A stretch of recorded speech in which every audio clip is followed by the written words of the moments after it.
This show thrives on crowd energy. That's right, energy. And that means when I say, are you ready? That's when you show me you have energy. So, are you ready for Brent? Let me hear you make some noise like you need it. That's what I like. So with that out of the way, here comes the king of beards himself, Brent Schreiber!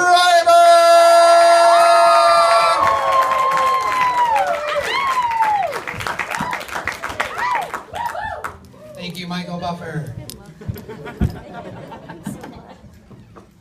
He's the one who started calling me the king of beards. It's like he's very political, but he's the only one who elected me. It's not a democracy. Look at me, I wouldn't be a king of beards. There'd be other beards looking at me like, huh? I'd be like a pauper of beards, maybe. I dream of a day that I can get on an airplane and nobody stares at me. I dream of a day that TSA doesn't break my bag open.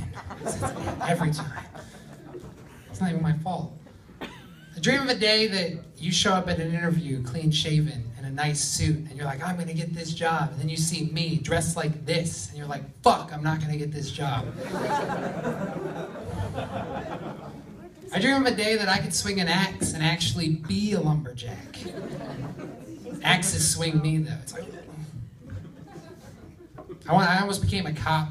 I got to the final interview of Police Academy.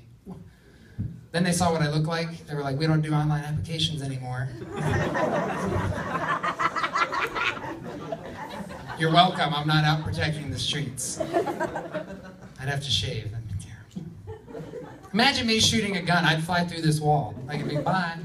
Stop, or I'll politely ask you again. Please stop. I have a quota. Pull over little old ladies doing 40 and a 35. Then I get my ass beat by the little old lady. You're welcome, I'm not a cop. If I like get butt naked and wet and run through the woods, I probably look like a malnourished Sasquatch.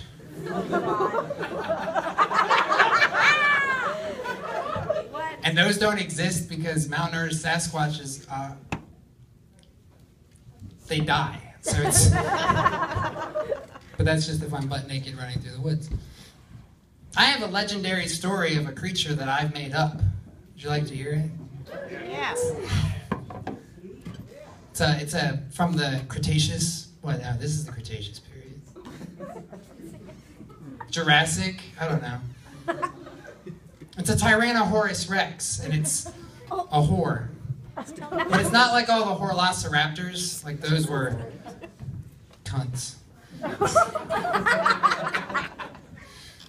But Tyrannosaurus knew how to please the Brostodons. Like, fucked all of them. The Tyrannosaurus violates its parole and has to call its Triceratops. And the Triceratops a dick.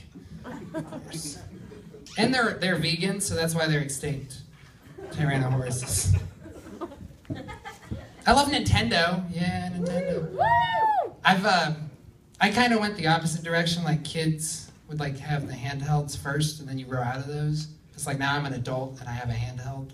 Not my dick. I mean my DS. My Nintendo DS XL. Hey, maybe it's my dick. What I don't like about it is that on the DS, it's like it has these things that if you have friends, you can get other options. And I don't have friends my age with DSs. So I have to hang around places where kids are. And then I look how I look. Parents staring at me. It's like, what? I'm not going to do anything. I'm not into children. It's not my thing. But I have a Nintendo DS with a Pikachu on it. Yeah. So I get kids saying, oh look, I like your Pikachu. Like, oh, no you don't. They were just jealous they didn't get it for Christmas because I got the last one.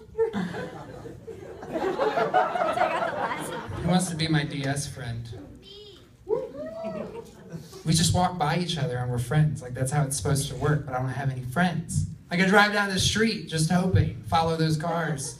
that I know have kids in them and just hope that they have it on and then they'd be my... And I want a friend. Speaking of Pikachu, I lost my virginity once. See, I planned it out. I lost it to a pregnant girl, so it was a threesome. I actually didn't plan that part. I planned the part where, that 10 seconds in, you know, first time. I've gotten better, I think. But I screamed out, "I choose you, Pikachu." And she didn't miss a beat because she told me to use quick attack. And I did. She got her Squirtle, though.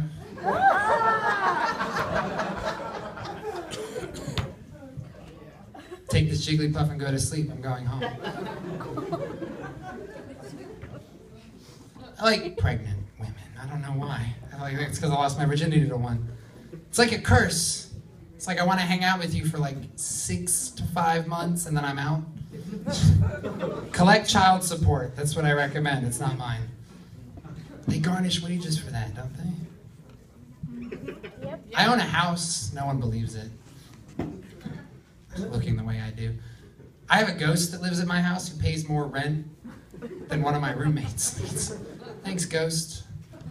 I know that in Poltergeist, when they had all the ghosts in their house, I know why they didn't leave. It's all the paperwork they went through to get in the house. Homeowners, right, Henny? Lots of paperwork. Did you shred it? Did you keep it? Did you shit on it? That's what I did. I didn't shit. I'm not scared of ghosts, though. Not in my house, at least. I've stopped home invasions in my house, though. Like, there was a spider in my face. I'm not normally scared of spiders, but it was in my house. I was like, die. And I don't like killing things. Like, when I kill, like, a bug that was just minding its own business and not a spider, I think, what did I do to this bug's life existence? It had eyes like me. Legs like me, more. So then I just think that that bug was like a terrorist of their society, and then I'm like, die, motherfucker! Then you don't feel bad about it. But I killed the spider in my house, and then I had a mouse in my house. I think it had a spouse. Because there's more mice. Crap. Oh, man. Don't do that. I guess you can if you want. I need a drum. Do you have a drum? No, don't do the drum. The mouse, my cat saw the mouse.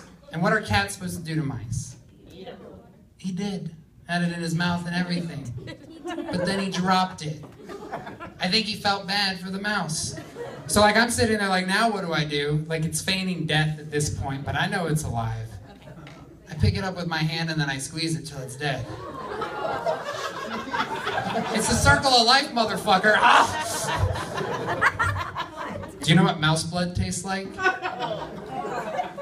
Mouse blood.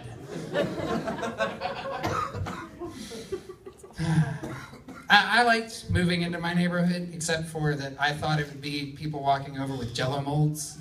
They'd be like, welcome to the neighborhood.